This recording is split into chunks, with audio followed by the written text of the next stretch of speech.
या अय्युहल्लज़ीना आमनुत्तक़ुल्लाह हक़्क़ तुक़ातिही वला तमूतुन्ना इल्ला व अंतुम मुस्लिमून। या अय्युहन्नासु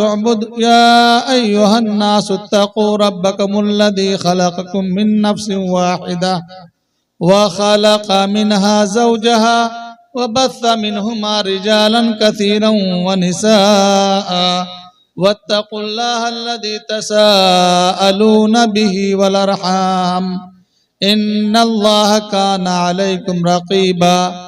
या अय्युहल्लज़ीना आमनुत्तक़ुल्लाह वक़ूलू क़ौलन सदीदा युस्लिह लकुम अअमालकुम व यग़फिर लकुम ज़ुनूबकुम व मन युतिइल्लाह व रसूलहु फ़क़द फ़ाज़ फ़ौज़न अज़ीमा। अल्लाहुम्मा सल्लि अला मुहम्मद व अला आलि मुहम्मद कमा सल्लैता अला इब्राहीम व अला आलि इब्राहीम इन्नका हमीदुम मजीद। अल्लाहुम्मा बारिक अला मुहम्मद व अला आलि मुहम्मद कमा बारकता अला इब्राहीम व अला आलि इब्राहीम इन्नका हमीदुम मजीद। क़ाल अल्लाहु तआला लक़द मन्नल्लाहु अलल मुअमिनीना इज़ बअथ फ़ीहिम रसूलन मिन अनफुसिहिम यतलू अलैहिम आयातिही व युज़क्कीहिम व युअल्लिमुहुमुल किताब वल हिकमह व इन कानू मिन क़ब्लु लफ़ी ज़लालिम मुबीन। सदर जलसा, नाज़िम इजलास, मुंतज़िमीन किराम, इस जलसा में दामे दरमे सुखने जिन भाइयों और बहनों ने किसी भी तरह का ताउन किया है, अल्लाह तबारक ताला से दुआ है कि अल्लाह तबारक ताला आप तमाम लोगों के जुहूद को कबूल फरमाए, उसे सदक़े जारिया बनाए और आप लोगों को इसका बेहतरीन बदला जन्नतुल फिरदौस की शक्ल में इनायत फरमाए। मुबारकबाद हैं इस बस्ती के लोग और मुंतज़िमा कमेटी, वॉलंटियर हजरात, हमारे बुजुर्ग उलमाए किराम, नौजवान साथी, भाई और बहन, तमाम लोग जिन लोगों ने यहाँ अपना टाइम आकर के लगाया। ये दीनी इजलास हकीकत ये है कि इस्लामी और दीनी बेदारी की निशानी है, अलामत है।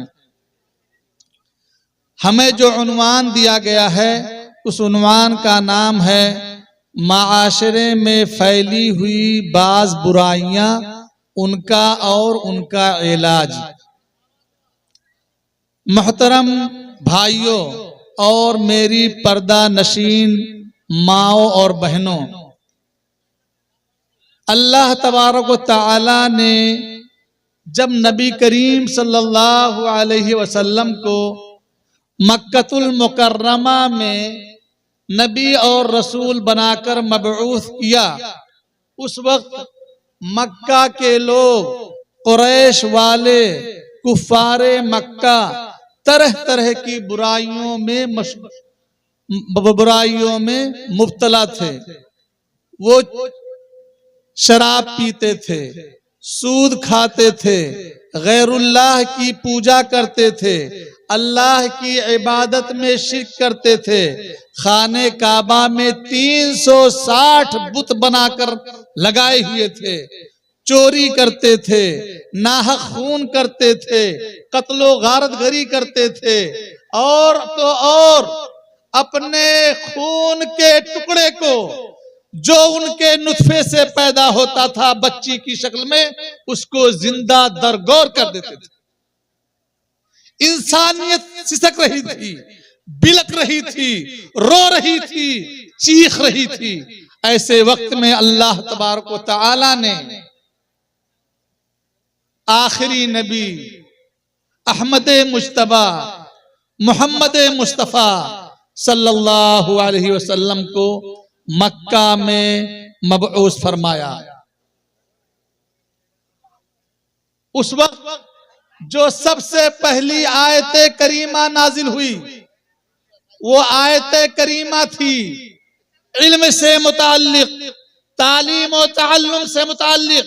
गारे हिरा में जो आयत करीमा 5 आयतें नाजिल हुई वो आयतें क्या थी? इक़रा बिस्मि रब्बिकल्लज़ी खलक़, खलक़ल इंसान मिन अलक़, इक़रा व रब्बुकल अकरम, अल्लज़ी अल्लम बिल क़लम, अल्लमल इंसाना मा लम यअलम। अजीज दोस्तों और भाइयों, मेरे अजीज बच्चों, नौनिहालों, गौर से सुनो। इतनी सारी बुराइयां थी, अल्लाह तबारक ताला ने जो आयत करीमा नाजिल की, उस आयत करीमा क्या थी?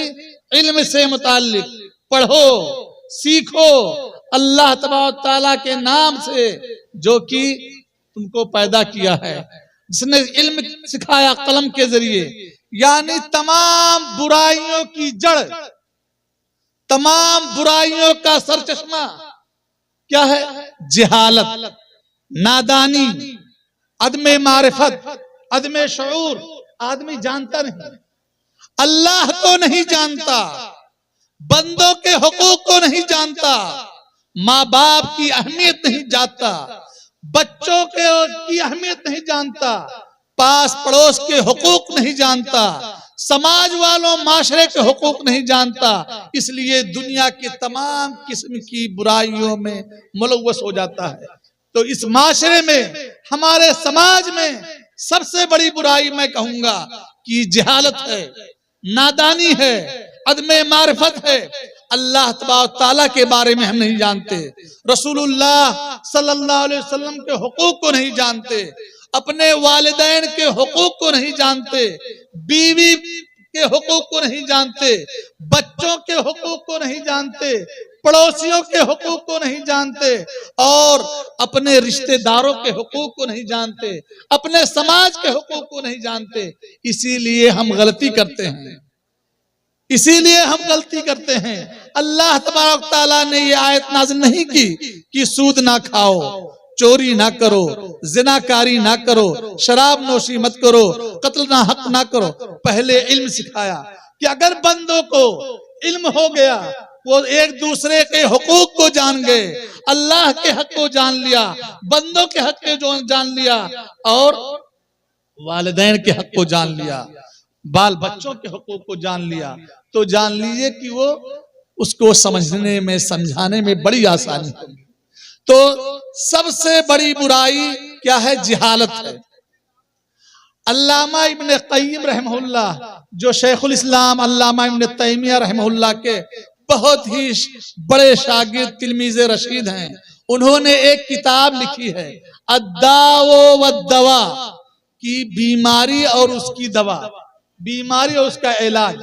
सबसे पहली बीमारी, सबसे बड़ी बीमारी जो उस किताब में उन्होंने जिक्र किया है, सबसे पहले कि सबसे बड़ी बीमारी जहालत है, जहालत, नादानी है, और उसकी दवा क्या है? इल्म है।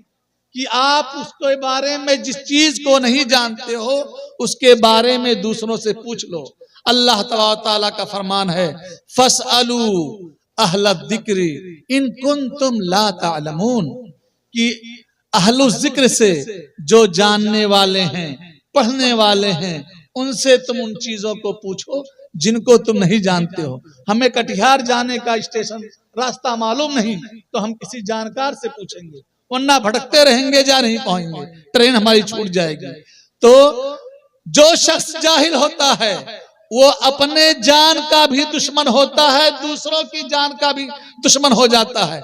हदीसे रसूल समात फरमाए, अल्लाह के नबी करीम सल्लल्लाहु अलैहि वसल्लम के बारे में सुनन तिरमिजी की रिवायत है, सही रिवायत, कि हज़रत जाबिर बिन अब्दुल्लाह रज़ी अल्लाह ताला अन्हु बयान करते हैं कि कुन्ना फी सफर, हम एक सफर में थे और उसमें से हम में से एक शख्स को किसी दुश्मन की जानिब से सर में पत्थर लग गया, पत्थर की वजह से सर में जख्म हो गया। और जख्म तेज हो गया, वो आदमी उनको एहतलाम हो गया, गुस्ल की जरूरत पड़ी। तो उन्होंने अपने साथियों से पूछा कि क्या मुझको गुस्ल करना जरूरी होगा, तयम्मुम से काम नहीं चल जाएगा? साथी लोग जो जानते नहीं थे उन्होंने कहा नहीं नहीं, तुम्हें सर में चोट लगी है, कोई बात नहीं, तुमको गुस्ल करना ही पड़ेगा। लिहाजा उन्होंने गुस्ल कर दिया। रात ठंडी थी, ठंडी का मौसम था और जख्म भारी था, गहरा था, जख्म में पानी घुसा और वो आदमी मर गए। सहाबा किराम नबी करीम सल्लल्लाहु अलैहि वसल्लम के पास तशरीफ लाते हैं और पूरा वाकया बयान करते हैं कि ऐ अल्लाह के रसूल ऐसे ऐसे हुआ और हम लोगों ने कहा कि तुमको गुस्ल करना जरूरी होगा, लिहाजा उस आदमी ने गुस्ल कर लिया, ठंडी लग गई और जख्म बढ़ गया और वो मर गया।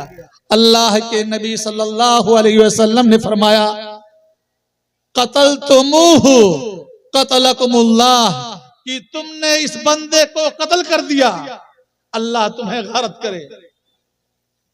देखिए, नादानी की वजह से, जहालत की वजह से फतवा दे दिया और एक आदमी मौत के मुंह में चला गया। ये जहालत बहुत बड़ी मुसीबत है। उनको चाहिए था, अल्लाह के नबी सल्लल्लाहु अलैहि वसल्लम कहते हैं, अगर उनको मालूम नहीं था तो पूछना चाहिए था, दूसरों से, जानकारों से मसला पूछना चाहिए था कि अगर किसी के जिस्म में जख्म है, बीमार है, पानी छूने की वजह से उसके मर्ज बढ़ जाएगा तो वो तयम्मुम करेगा, उसको गुस्ल करना जरूरी नहीं है, तयम्मुम करने से हो जाएगा। ये किसने कहा कि उसको गुस्ल कर लेगा? लिहाजा कि जो जाहिल होता है, नादानी की सबब से अपने जान का दुश्मन हो जाता है और दूसरों के जान का भी दुश्मन हो जाता है। मैंने ये मिसाल बताई दूसरे के जान की, अब अपने जान की भी मिसाल सुनिए अल्लाह के रसूल सल्लल्लाहु अलैहि वसल्लम की हदीस से। एक आदमी था, उसने 99 कत्ल कर दिया, 99 लोगों को नाहक ज़बह कर दिया, लेकिन उसको एहसास हुआ अपनी गलती का, अपनी कोताही का कि मुझसे गलती हुई, अल्लाह से मैं तौबा करूं, इस्तिग़फ़ार करूं। चुनांचे उसने पूछा कि कोई आलिम दीन है जिससे मैं पूछूं कि क्या ये गुनाह मेरा माफ हो सकता है या नहीं। लोगों ने उसको एक राहिब का पता बता दिया। राहिब कहते हैं जो कुटिया में बैठ करके, किसी कोने में बैठ के अल्लाह की इबादत करे। इल्म नहीं था उसके पास, चुनांचे ये कातिल उस राहिब के पास गया, राहिब से मसला पूछा कि मैंने 99 लोगों को कत्ल कर दिया है, हल्ली मिन तौबा, कि क्या मेरे लिए तौबा की गुंजाइश है। राहिब इबादत गुजार था, इल्म नहीं था, जानता नहीं था, शरीयत के अहकाम मसाइल को जानता नहीं था। उसने कहा लैसा लका मिन तौबा, तुम 99 लोगों का कत्ल करके आए हो, तुम्हारे लिए तौबा कहां है, तुम्हारे लिए कोई तौबा नहीं है। वो आदमी गुस्से में आया, उसका भी सर कलम कर दिया। कितना हो गया? 100 लोगों को कत्ल कर दिया। उसके बाद फिर देखिए गुनाह पे गुनाह करता जा रहा है, लेकिन उसके दिल में है कि मुझसे गलती हो रही है और वह पूछना चाह रहा है मसले को। कहा कि किसी आदमी को बताओ, मैं तौबा करना चाहता हूं। लोगों ने कहा कि फला आदमी है, वो आलिम है, बहुत बड़ा आलिम है। हदीस में आता है आलम व अहलिल अर्ज, मुझे दुनिया का जो सबसे बड़ा आलिम है उसके पास ले चलो, उसका पता बताओ, मैं उसके पास जाऊंगा ताकि हमारे मसले का हल बता सके। चुनांचे लोगों ने बताया कि फला आदमी है, उसके पास जाओ। वो कातिल गया उस आदमी के पास, आलिम के पास। उसने कहा कि मैंने 100 कत्ल किया है, क्या मेरे लिए तौबा की गुंजाइश है, इम्कान है? तो उसने कहा मा यहूलु बैनका व बैन तौबा, तौबा में तुम्हारे दरमियान, तुम्हारे गुनाहों के दरमियान कौन सी चीज हायल है? कोई चीज हायल नहीं है। तुम तौबा तुम्हारे लिए है, तुम्हारे गुनाहों की माफी है, अल्लाह तबारक तआला तुम्हारी गुनाहों को माफ करेगा। शर्त यह है कि तुम खुलूस नीयत के साथ तौबा करो। चुनांचे वो शख्स तौबा करता है, इस्तिगफार करता है, अपने गुनाहों पर नादिम होता है। आलिम दीन चालाक थे, उन्होंने कहा कि देखो हादिही अर्ज़ो सू, कि ये जमीन जो है, ये इलाका, ये बस्ती, ये बुरे लोगों की बस्ती है। यहाँ पे तुम रहोगे तो तुमसे फिर दोबारा लोग गुनाह करवाएंगे, तो तुम वहां पर चले जाओ दूसरी बस्ती में जो कि नेक लोगों की बस्ती है, वहां चले जाओ। वो आदमी जाने लगा, रास्ते में पहुंचा, बीच रास्ते में उसके मौत का परवाना आ गया। फरिश्ते मलकुल मौत आ गए। रहमत के फरिश्ते एक होते हैं और एक अजाब के फरिश्ते। दोनों फरिश्ते आपस में लड़ने लगे, इसकी रूह कब्ज कौन करेगा?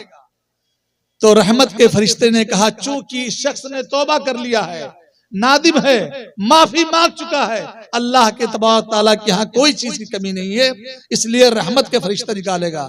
उसने कहा कि नहीं। चुनांचे अल्लाह तबारक तआला ने एक दूसरे फरिश्ते को भेजा और कहा जमीन को नापो और जिस बस्ती से करीब हो उस बस्ती। तो अल्लाह तबारक तआला ने उसकी लाश को नेक लोगों की बस्ती से करीब कर दिया और उसकी रूह मलकुल मौत जो रहमत के फरिश्ते थे उन्होंने कब्ज किया।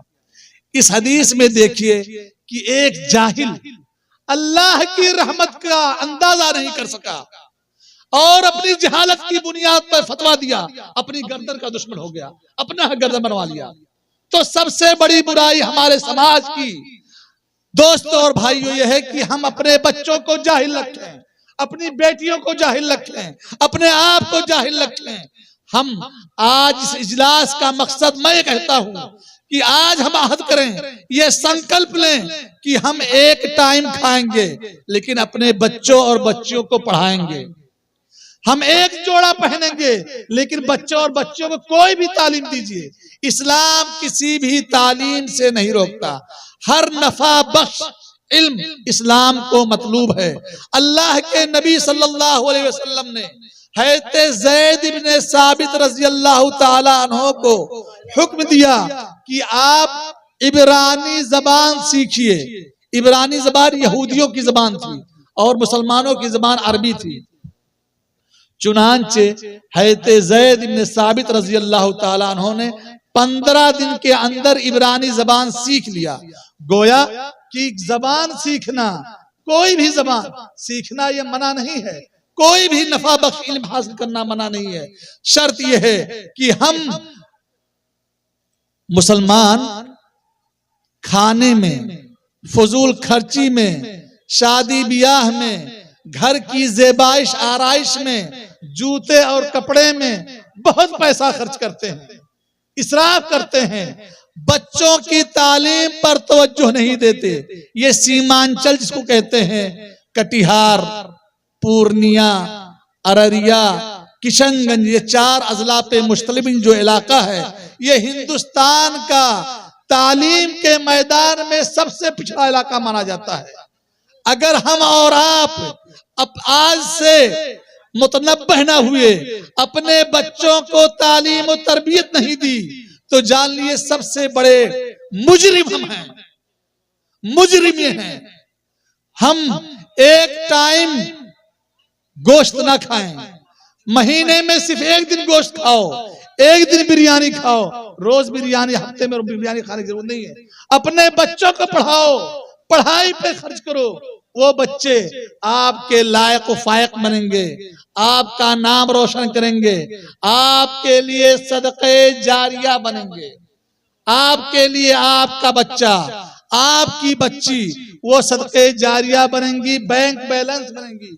क़यामत के दिन जब आप मर जाएंगे, आपके यही बच्चे जो आपके लिए दुआएं करेंगे उठा कर हाथ, वो आपके लिए ज़ख़ीरा होगा, उसका कोई बदील नहीं होगा।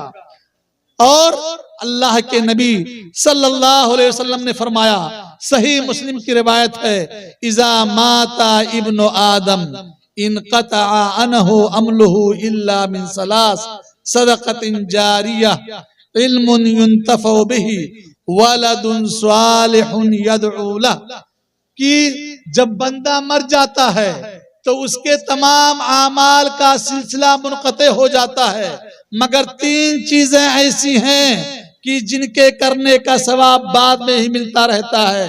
एक है सदक़े जारिया।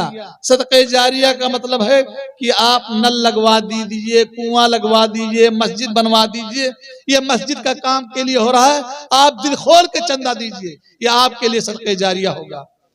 और इल्मुन युन्तफ़उ बिही, आपने कोई मदरसा खोल दिया, कोई कॉलेज खोल दिया, कोई टेक्निकल सेंटर खोल दिया जिससे बच्चे फायदा उठा रहे हैं। तीसरी चीज जो सबसे अहम है, वलदुन स्वालिहुन यदउ लह, वो बच्चे नेक औलाद जो आपके लिए आपके मरने के बाद दुआएं करे, वो दुआएं आपको फायदा पहुंचाएंगी। लेकिन हम हैं और आप कि दुनिया को सोचते हैं, आखिरत को और देर पा जिंदगी को नहीं सोचते हैं।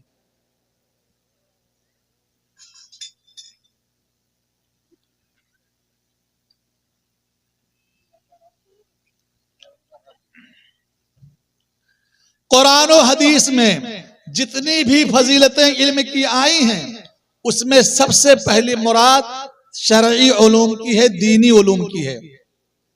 दीनी इल्म इतना हासिल करना हर बच्चे हर बच्ची के लिए, हर मुसलमान मर्द और औरत के लिए जरूरी है, जितने पे कि वो अपने इस्लाम पर, अपने दीन पर अमल कर सके। जैसे वजू का तरीका, गुस्ल का तरीका, नमाज का तरीका, रोजे का तरीका वगैरह जानता हो, उसको कोई कमी ना आए, इतना इल्म होना जरूरी है। तो जब इतना इल्म होगा तो आप औलाद के हुकूक, बच्चों के हुकूक, माँ बाप के हुकूक, पड़ोसियों के हुकूक, अल्लाह के हुकूक, अल्लाह के रसूल के हुकूक ये मालूम होगा, तो आपका बच्चा इंशाअल्लाह नेक और स्वालिह होगा। और ये नेक स्वालिह बच्चा जो दुआ करेगा आपके लिए बैंक बैलेंस का काम देगा। तो आज हम अहद करें, तमाम माओ बहनों भाइयों से गुजारिश है कि हम आज से अहद करते हैं कि हम अपनी कमाई का एक खास हिस्सा मुतय्यन करें कि अपने बेटे और बेटियों को पढ़ाएंगे जिस कदर मुमकिन हो सके। दूसरी बीमारी हमारे समाज में जो है वो है शिर्क की बीमारी। अल्लाह तबारक ताला ने जब पहली आयत नाजिल की, इक़रा बिस्मि रब्बिकल्लज़ी, उसके बाद उलमाए किराम मौजूद हैं, पूछिए दूसरी आयत करीमा जो नाजिल हुई, या अय्युहल मुद्दस्सिर कुम फअंज़िर व रब्बका फकब्बिर व सियाबका फतहिर वर्रुज्ज़ फहजुर। अल्लाह तबारक ताला ने ये आयत करीमा नाजिल, 5 आयत करीमा सूरह मुद्दस्सिर की। ए कपड़ा ओढ़ने वाले, कुम फअंज़िर, खड़े होइए और लोगों को दावत व तबलीग कीजिए, डराइए शिर्क से, अल्लाह तबारक ताला की तौहीद की तरफ बुलाइए। रब्बका फकब्बिर, अपने रब ही की तकबीर कीजिए, उन्हीं की बात कीजिए। वसियाबका फतहिर, अपने कपड़ों को पाक साफ रखिए। वर्रुज्ज़ फहजुर, और गुनाह के कामों को, शिर्क को, बुत परस्ती को छोड़ दीजिए। देखिए यहाँ पर दूसरी आयत जब नाजिल हुई तब बुत परस्ती का छोड़ने का हुक्म आया। पहले जहालत को दूर करो, फिर शिर्क को दूर करो। शिर्क नहीं, इस रूए जमीन पर सबसे बड़ा गुनाह, सबसे बड़ी मासियत अल्लाह तबारक ताला के साथ शिर्क है। उस अल्लाह ने आपको पैदा किया, हमको पैदा किया, हमारे खाने पीने, रहने, उठने, बैठने, सांस लेने, सब चीज का इंतजाम अल्लाह ने किया, और उसके बावजूद हम उसकी उबूदियत में किसी दूसरे को शरीक करें, ये अल्लाह को मंजूर नहीं, ये अल्लाह को मंजूर नहीं। अल्लाह तआला फरमाता है, वमा खलक़तुल जिन्ना वल इंसा इल्ला लियअबुदून, कि हमने जिनों और इंसानों को सिर्फ और सिर्फ अपनी इबादत के लिए पैदा किया। दूसरी जगह अल्लाह ताला फरमाता है वलक़द बअसना फी कुल्लि उम्मतिन रसूला अन इअ्बुदुल्लाह वज्तनिबुत तागूत, कि हमने हर उम्मत में एक रसूल मबऊस किया और उस रसूल को हुक्म दिया, वो दावत और तबलीग क्या करते थे, अन इअ्बुदुल्लाह, कि एक अल्लाह की इबादत करना, वज्तनिबुत तागूत, गैरुल्लाह की इबादत से बचना। जो शख्स तौहीद पर कायम रहा, शिर्क से बचता रहा, ये ऐलान मैं करता हूं अल्लाह तबारक व तआला उसे जरूर जन्नत में दाखिल करेगा, जरूर भी जरूर से दाखिल करेगा अल्लाह तबारक जन्नत में।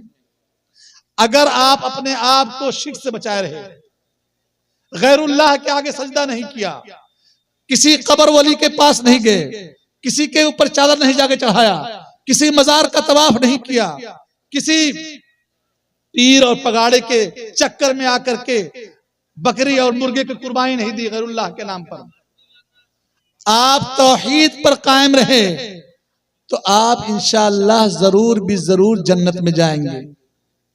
शिर्क से बचते रहिए। अल्लाह तबारक तआला का फरमान सुनिए, समाज फरमाएं। अल्लाह तबारक तआला फरमाता है इन्नल्लाह ला यगफिरु अन युशरका बिहि व यगफिरु मा दून ज़ालिका लिमन यशा, कि अल्लाह तबारक तआला इस चीज को कभी भी माफ नहीं करेगा कि उसके साथ किसी को शरीक किया जाए, उसकी इबादत में, उसकी तौहीद में किसी गैरुल्लाह की शिरकत की जाए, ये अल्लाह को मंजूर नहीं। वयग़फ़िरु मा दून ज़ालिका लिमन यशा, और शिर्क के अलावा जो भी गुनाह है अल्लाह तबारक तआला उसको बख्श देगा।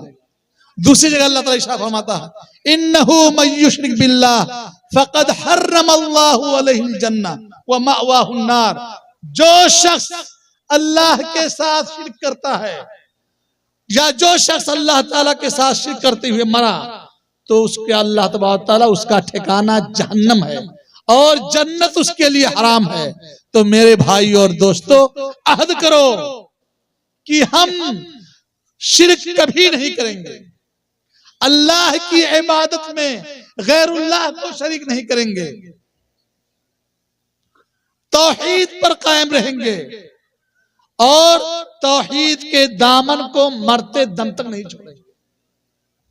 अगर आपने तौहीद की रस्सी को मजबूती से पकड़ लिया और शिर्क से बचते रहे तो आप जान लीजिए कि दुनिया आखिरत दोनों जो है कामयाब है।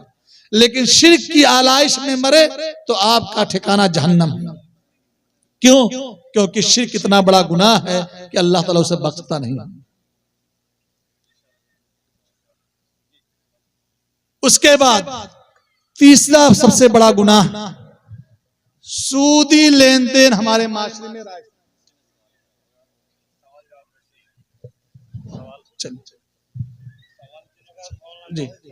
जी ठीक है, आप लोग सवाल जवाब करना चाहते हैं। अस्सलाम वालेकुम व रहमतुल्लाहि व बरकातहू। शेख मोहतरम से सवाल है, चूंकि सूदी का लफ्ज जब इस्तेमाल किए तो सवाल उसी से मुतालिक है। नेटवर्क मार्किंग करना कैसा, मसलन crypto coin, bitcoin, mega coin वगैरह जो आज जायज है, इसके जरिए से खरीद और फरोख्त किए जाते हैं, तो ये कैसा है? देखिए, जो इन्होंने कहा कि नेटवर्क मार्केटिंग और दीगर जो नए वेबसाइट्स और जराए आए हैं उसके बारे में क्रिप्टो और मार्केटिंग, देखिए ये सब मजहूल चीजें हैं। मजहूल, अगर चीजें मजहूल हैं कि माल क्या होगा, दाम क्या होगा, नौइयत क्या है, मालिक कौन है, तो वो नाजायज है। अल्लाह के नबी सल्लल्लाहु अलैहि वसल्लम ने फरमाया ला तबि मा लैसा इंदक, उस चीज को ना बेचो जो तुम्हारे पास नहीं है। तो जो चीज आपके पास नहीं हो उसको बेचना, तो इसमें मसला ये है कि लोग ऑनलाइन रहते हैं, पता नहीं रहता है कि इसके पास ये माल बनाता है कि नहीं बनाता है, बीच में दलाल है या बीच में क्या है, कैफियत नहीं मालूम रहती है, माल मालूम नहीं रहता है।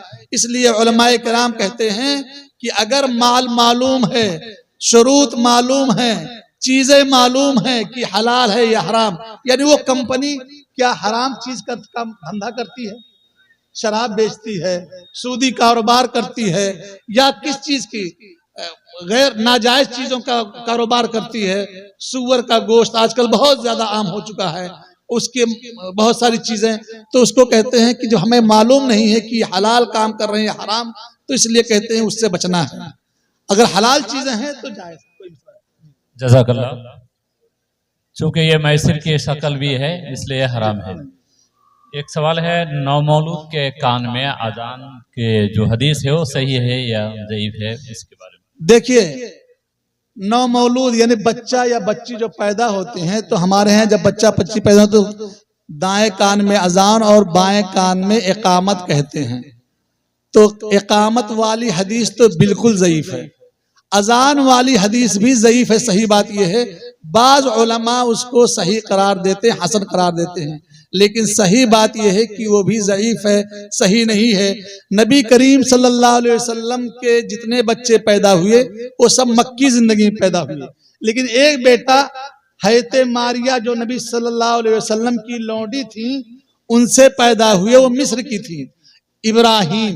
नबी सल्लम के एक बेटे का नाम है इब्राहिम। इब्राहिम पैदा हुए लौंडी से। कहाँ पैदा हुए? मदीना में। मदीना में उलमाए कराम सब जानते हैं तमाम अहकाम शरीयत नाजिल हो गए थे, मदीना में पैदा हुए। लेकिन नबी करीम सल्लल्लाहु अलैहि वसल्लम ने अपने बेटे इब्राहिम के कान में ना तो अजान दिया, ना ही इकामत कही, और ना ही किसी से कहलवाया। इसलिए बच्चों, नौमौलूद बच्चों के कान में अजान देना या इकामत कहना दोनों सही नहीं। जज़ाकल्लाह। एक दूसरा सवाल है, क्या 7 दिन के बाद अकीका करना जायज है?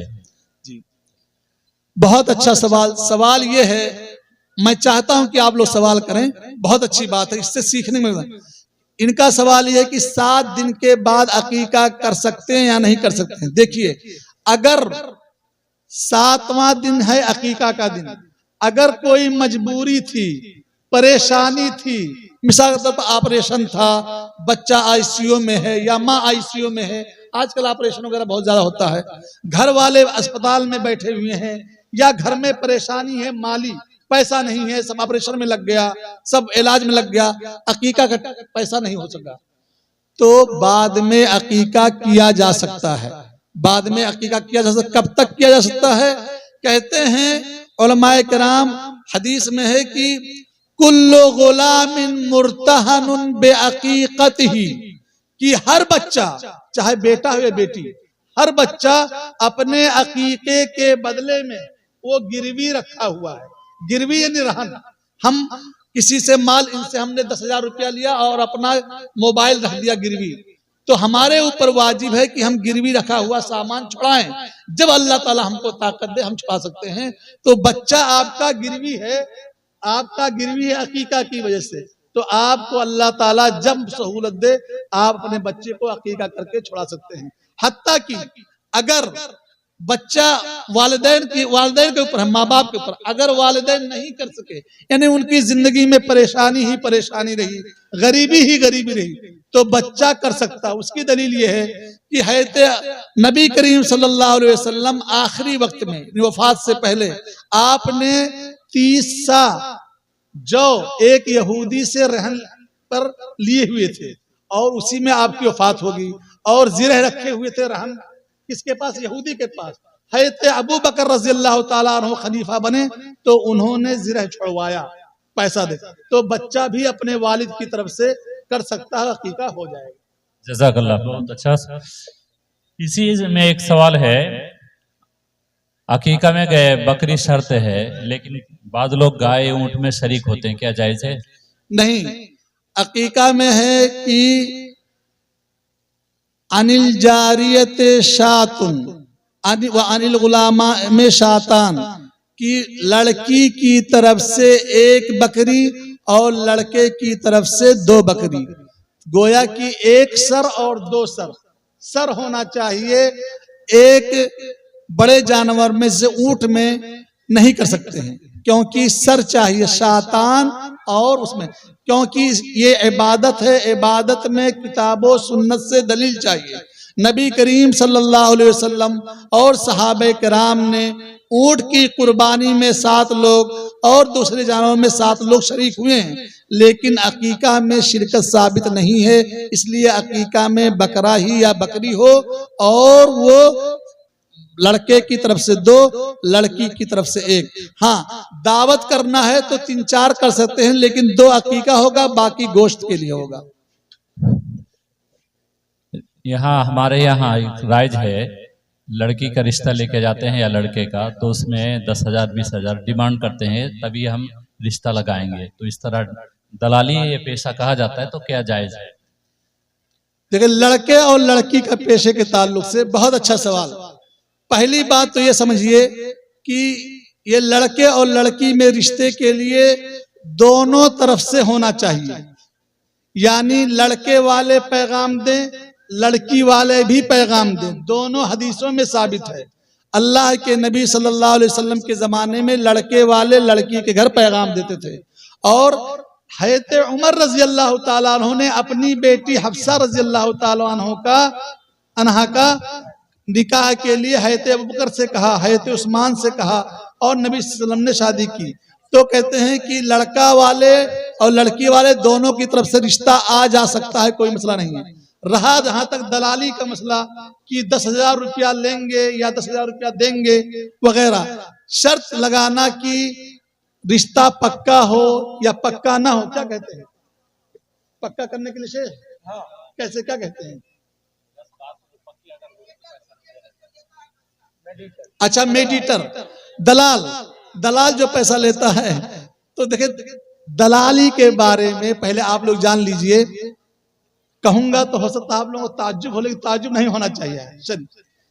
दलाली पैसा लेना, अगर वो गिश नहीं करता है, झूठ नहीं बोलता है, अमानतो दयानत के साथ करता है, तो अपना मेहनताना ले सकता है। मेहनताना, दलाली नहीं, मेहनताना। क्योंकि आजकल दुनिया बड़ी मशगूल हो गई है। मैं मालदार हूं, लखपति हूं, शेख मालदार हैं, इनके रोजाना कमाई 10 लाख है, इनके पास टाइम नहीं है, ये घर नहीं खरीद सकते हैं, ये जमीन नहीं, तो किसी दलाल को ढूंढते हैं, हायर करते हैं कि हमारे लिए कोई मुनासिब घर खरीद दो, हमारे लिए कोई जमीन खरीद दो, हमारे लिए रिश्ता तलाश कर दो। वो बेचारा दौड़ता है, घूमता है। तो कहते हैं कि दलाल के लिए जरूरी है। हज़रत अब्दुल्लाह इब्न अब्बास रज़ियल्लाहु अन्हु कौल है, सही बुखारी के अंदर किताबुल बुयू में आप पढ़िए कि दलाली में मुश्किल नहीं है, लेकिन धोखा नहीं होना चाहिए, झूठ ना हो, फराड ना हो, और बातों को छुपाना ना हो, छुपाना, और उसको उस काम का तजर्बा होना चाहिए, तजर्बा कि रिश्ता करने कराना। ये दलाली की रकम लेना और देना जो है, ये ना करना अफजल है। लेकिन अगर वो शख्स मजबूर है, उसके पास कोई दूसरा काम नहीं है, यानी उसके आमदनी का कोई जरिया नहीं है, तो ले सकता है। लेकिन बेहतर और अफजल यह है कि रिश्ता कराने के लिए अल्लाह तआला, इन्नमा नुतइमुकुम लिवजहिल्लाह ला नुरीदु मिनकुम जज़ाअन वला शुकुरा, कि हम अल्लाह के लिए खिलाते पिलाते हैं, अल्लाह के लिए ये रिश्ता कराते हैं, अल्लाह के लिए रिश्ता कराते हैं, और हमसे तुमको कोई जजा सजा नहीं चाहिए। पैसा लेने देने लगते हैं तो उसमें झूठ बोलने लगते हैं कि किसी ना किसी हिसाब से शादी करा ही दो, किसी ना किसी हिसाब से इस रिश्ते को पक्का करा ही दो, तो उसमें झूठ बोलते हैं, अयूब को छुपाते हैं। यहाँ पर धोखा है, धोखा हराम है। अल्लाह के नबी सल्लल्लाहु अलैहि वसल्लम फरमाया, मन गश्शना फलैसा मिन्ना। जज़ाकुमुल्लाह खैर। ये 2 आखिरी सवाल है कि मस्जिद मदरसे की तामीर और तरक्की के लिए हमारे बिहार, बंगाल, झारखंड में इसी तरह का जलसा करते हैं, और जलसे में लोग चंदा लाके देते हैं। ये आपके यूपी में ये सब में रिवाज नहीं है, तो उसके लिए तकरीर के लिए मौलाना बुलाना पड़ता, अक्सर यूपी ही की।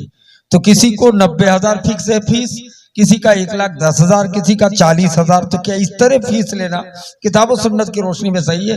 पहले ही खाता में 90,000 डलवा लेते हैं, अगर कम हो 1,000 तो कहते कि डेट फिक्स नहीं हुआ, तब गड़बड़ भी हो सकता है। देखिए, पहली बात, दीनी तालीम और तरबियत या दीनी काम पर पैसा नहीं लेना चाहिए। एक औरत में 600, हाँ, नहीं लेना, ये अफजल है। लेकिन जरूरतमंद जो है, मैं मिसाल देता हूं हदीस से दलील देता हूं, आप लोग सुनिए गौर से। लेकिन अगर जरूरतमंद है, उसके पास कमाई का कोई जरिया नहीं है, और उसका गुजारा उसी पर होता है, अपने आप को वो दीनी तालीम के लिए या दावत व तबलीग के लिए वक्फ किए हुए है, तो वो ले सकता है। उसकी दलील बताता हूँ।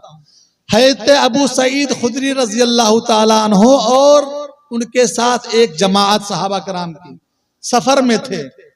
रास्ते में उनका तोशा यानी खाने का सामान सब खत्म हो गया। एक गांव में वो लोग उतरे। वहां पर उन लोगों ने, पहले जमाने में होटल रेस्टोरेंट वगैरह नहीं होते थे, तो वहां पर उतरे। उन लोगों ने वहां के गांव वालों से खाना मांगा कि हमारे लिए खाने का इंतजाम कर दीजिए, हमारे पास कुछ रह नहीं गया है। तो गांव वालों ने मना कर दिया कि नहीं, हम नहीं दे पाएंगे। इसी बीच में गांव का जो सरदार था, उस सरदार को एक जहरीले जानवर ने डस लिया। अब ये लोग अपने सरदार को बचाने के लिए बहुत सारा इन्होंने झाड़ फूंक किया, दवा इलाज किया, कोई फायदा नहीं आया, तड़प रहा था। उसके बाद गांव वालों में से किसी ने कहा कि बाहर कुछ लोग आए हैं, उनसे हम जाके मदद लेते हैं, हो सकता है उन लोगों के पास कोई तरीका हो जिससे हमारा सरदार बच जाए। वहां से लोग आए, सवाल किया कि हमारे सरदार को ऐसा ऐसा हो गया है, आप लोगों में किसी को कुछ मालूम हो कोई तरीका इलाज तो दवा कर दीजिए। तो उन्होंने कहा थे अबू सईद खुदरी रज़ी अल्लाह तआला कहते हैं कि नहीं, मैं कर सकता हूं लेकिन मैं करूंगा नहीं। कहा क्यों? कहा कि हमने आप लोगों से खाना तलब किया, आपने खाना हमें नहीं खिलाया, अब हमें 30 बकरी दोगे तो हम दुआ करेंगे। तो कहा ठीक है। जाकर के उन्होंने सूरे फातिहा, देखिए सूरे फातिहा को आप लोग मालूम मत समझे, सूरे फातिहा का एक नाम है शिफा, सूरे साफिया का नाम, फातिहा का नाम है शाफिया, शिफा देने वाली, काफिया किफायत करने वाली, बहुत। तो सूरे फातिहा में शिफा याबी है। तो उन्होंने सूरे फातिहा पढ़कर फूंक दिया और वो सरदार बिल्कुल अच्छा हो गया, जर्रा बराबर गोया कि उसको कुछ नहीं था। तो 30 बकरी उससे लिया। अच्छा, अब सहाबा कराम कहने लगे कि कुरान पढ़ करके आपने दम किया है सूरह फातिहा, हमारे लिए हलाल है कि हराम है हम नहीं जानते हैं, हम नहीं खाएंगे, लेंगे नहीं। यहाँ तक कि नबी सल्लल्लाहु अलैहि वसल्लम से पूछेंगे। चुनांचे नबी सल्लल्लाहु अलैहि वसल्लम के पास लेकर गए तो नबी सल्लल्लाहु अलैहि वसल्लम ने कहा कि हाँ जायज है, लाओ मेरा भी हिस्सा लगाओ। तो कहते हैं अगर जरूरतमंद हैं उलमाए किराम खुतबा इज़ाम दुआत या मस्जिद मदरसे की तामीर के लिए ऐसे मांगते हैं तो कोई नहीं देता है। जलसे के नाम पर हम ही लोग इकट्ठा होते हैं, हम ही लोग देते हैं, कोई बात नहीं, जायज है, कोई शिकायत की बात नहीं, जरूरतमंद। जज़ाकुमुल्लाह खैरल जज़ा। जी खत्म किया जाए, चूंकि हमारे पास 2-3 मुकर्रर और एक चीज बस, एक सवाल इनका है बस, एक मिनट। किस्त पर खरीदो फरोख्त करना बहुत ज्यादा ये सवाल किया जाता है। किस्त पर, जैसे ये मोबाइल है, अगर हम कैश में लेंगे तो 10,000 और 6 महीने उधार लेंगे तो 10,600, ठीक है। तो कहते हैं इसका हुक्म क्या है शेख? तो कहते हैं कि देखिए, अगर बाए ने बिल्कुल खुल्ला बता दिया है कि ये कैश लोगे 10,000, उधार 6 महीने लोगे 10,600, और उसने लेते वक्त कहा कि मैं उधार लूंगा यानी 10,600 दूंगा और हर महीने 100 रुपया उसको दूंगा जो बढ़ा हुआ है, मतलब क्या 1500 या जैसे किस्त बना ले। किस्त मालूम होना चाहिए, कीमत मालूम होना चाहिए तो जायज है। दलील हजरत आयशा रजी अल्लाह ताला अन्हा की एक लौंडी थी, सही बुखारी की रिवायत तो हदीस की हर किताब में, सही मुस्लिम में। एक लौंडी थी बरीरा ने अपने मालिकों से एग्रीमेंट किया, अक्द किया और कहा कि मुझको आजाद कर दीजिए। तो उन्होंने कहा कि ठीक है, तुमको हम आजाद कर देंगे, लेकिन तुमको हमें 9 ऊकिया देना होगा। 9 ऊकिया, 9 5 4 9, हर साल 1 ऊकिया, हर साल 1 ऊकिया, यानी 9 साल में 9 ऊकिया देना होगा, तो हम तुम्हें आजाद कर देंगे। हज़रत आयशा रज़ियल्लाहु ताला अन्हा ने नबी सल्लल्लाहु अलैहि वसल्लम से बयान किया कि हमारी लौंडी के साथ ऐसा मसला है। नबी सल्लल्लाहु अलैहि वसल्लम ने कहा कि ठीक है। हज़रत आयशा रज़ियल्लाहु अन्हा पूरा एक साथ किस्त, पूरा 9 साल का इंतजार नहीं किया, पूरा देकर के आजाद कर दिया। तो कहते हैं ये दलील है ये हदीस कि किस्त में बै जायज है। जैसे कि बरीरा रजी अल्लाह ताला अन्हा के लिए 9 उकिया 9 साल में, हर साल में 1 उकिया मालूम है तो जायज है। अगर मालूम नहीं होगा कि आपने ये मोबाइल लिया कि आप उधार ले रहे हैं या नकद ले रहे हैं, किस्त वाला ले रहे हैं कि नकल ले रहे हैं, तब वो मना नबी सल्लल्लाहु अलैहि वसल्लम अन बैअतैन फी बैअ, एक बै में 2 बै से मना फरमाया है। अगर बै मालूम है, किस्त मालूम है, दाम मालूम है तो उसको देना होगा। लेकिन वो किस्त ना देने की सूरत में वो चार्ज करते हैं कि अगर एक किस्त तोड़ोगे तो हम इतना चार्ज करेंगे, वो सूद है, वो जायज नहीं, वो हराम है। आखिर में दुआ है कि अल्लाह तबारक व तआला इस जलसे को कामयाब बनाए, तमाम लोगों को इसका बेहतरीन से बेहतरीन बदला फरमाए, तमाम सामिईन को, सामिआत को, तमाम मुंतज़मीन को अल्लाह तबारक व तआला जन्नतुल फिरदौस अता फरमाए। व सल्लल्लाहु अला नबीना मुहम्मद व अला आलिहि व सहबिही अजमाइन। जज़ाकुमुल्लाह खैरल जज़ा।